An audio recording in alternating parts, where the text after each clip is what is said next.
Aujourd'hui, ça va être très court, très simple. Je vais vous montrer la propriété texte source.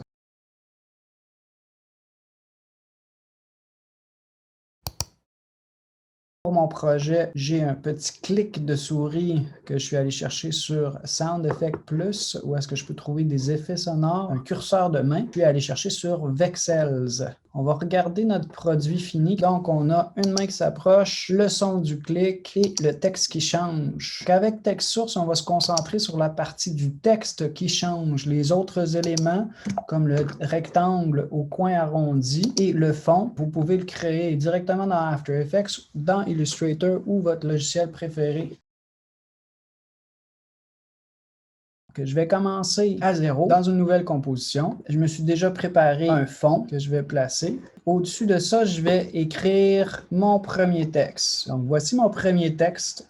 Si jamais votre texte il est centré à l'aide de la fenêtre paragraphe, vous pouvez ensuite l'aligner à l'aide de la fenêtre aligner, choisir composition, l'aligner au centre à l'horizontale puis à la verticale. Ensuite de ça, je vais animer ce texte-là. Je vais aller ouvrir l'ensemble texte et la première propriété que je vais voir s'appelle texte source. Je vais cliquer sur le chronomètre pour ajouter une image clé. Remarquez que l'aspect de l'image clé est un peu différent de ce qu'on voit habituellement. Il s'agit d'une image clé qu'on appelle de maintien. Cette image clé-là, elle est carrée, c'est-à-dire qu'elle va maintenir la valeur jusqu'à temps qu'on crée une deuxième image clé. Il n'y aura pas d'interpolation. Je vais m'avancer à l'aide de mon code temporel ou en déplaçant mon indicateur d'instant courant de 10 images. Puis, quand je vais vouloir créer un autre texte, ce que je vais faire, c'est que je vais souligner mon texte de nouveau. Puis, je vais t'appeler mon deuxième mot. Ici, je viens tout de suite de créer une animation de ce qui est écrit, mais on n'est pas limité à juste ce changement-là. Si, par exemple, je voulais changer la police de caractère, la couleur, en fait, tout ce que j'aurais voulu changer, je vais le faire, puis ça va être enregistré.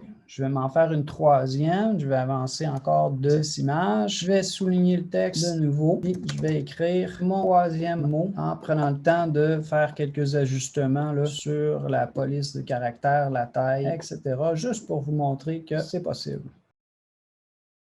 Et pour aller plus loin avec cette technique-là, vous pourriez essayer de reproduire le modèle. C'est la technique texte source qui est intégrée dans une composition qui est un petit peu plus complexe avec un élément du curseur, puis du bouton, un changement de couleur, un déplacement de la main, etc. Donc ça, c'est un bon défi à essayer. Sinon, utilisez un peu votre créativité. Vous pourriez imaginer, par exemple, une citation, un slogan, quelque chose où est-ce que le texte va changer, la police va changer et vous pouvez même ajouter des déplacements, des rotations, donc des possibilités à essayer avec la propriété texte source.